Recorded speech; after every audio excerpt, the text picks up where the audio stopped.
Netflix's new hit show, Squid Game, is a dystopian thriller television series from South Korea, written and directed by Hung Dunya, and starring a number of outstanding and award-winning Korean actors and actresses. The story is about a group of people who fail in life for different reasons and are deeply in need of money.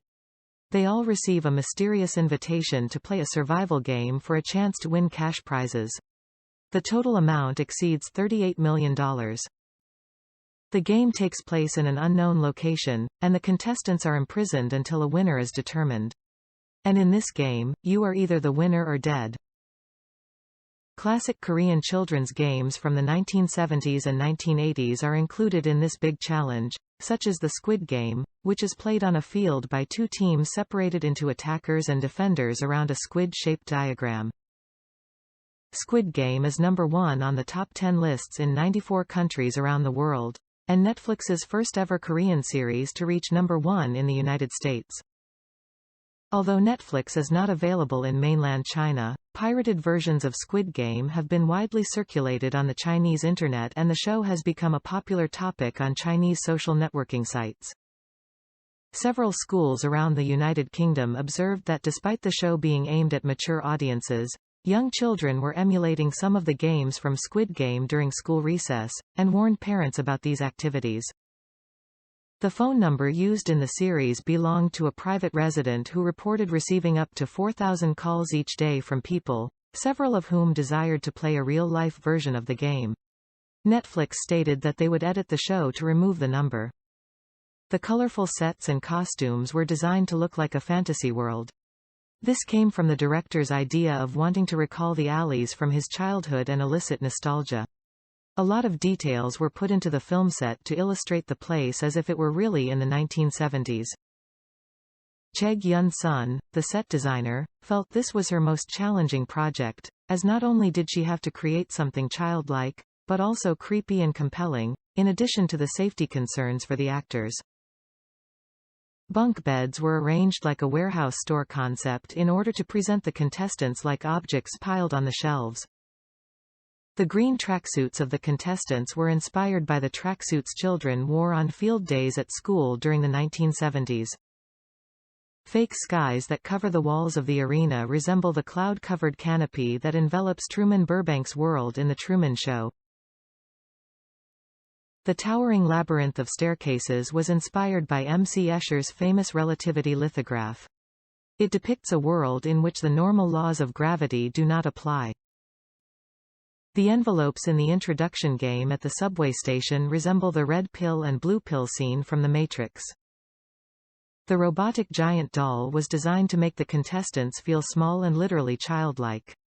The doll can be visited in Matcha Land in Chinchun, South Korea. Her right hand is thought to have been broken while she was moving back to Chinchun after filming. The complex network of tunnels between the arena, the dorm, and the administrative office was inspired by ant colonies.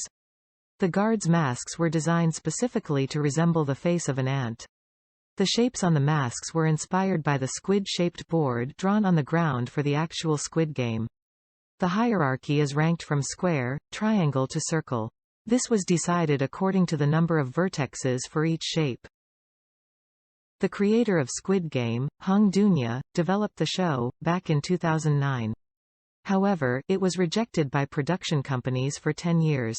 Finally, in 2019, Netflix took an interest as part of their drive to expand their foreign programming offerings.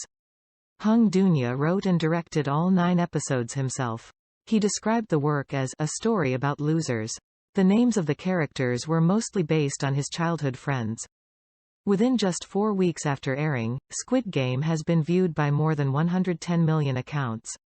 It has become a pop culture phenomenon in such a short period and has even generated Halloween costume ideas.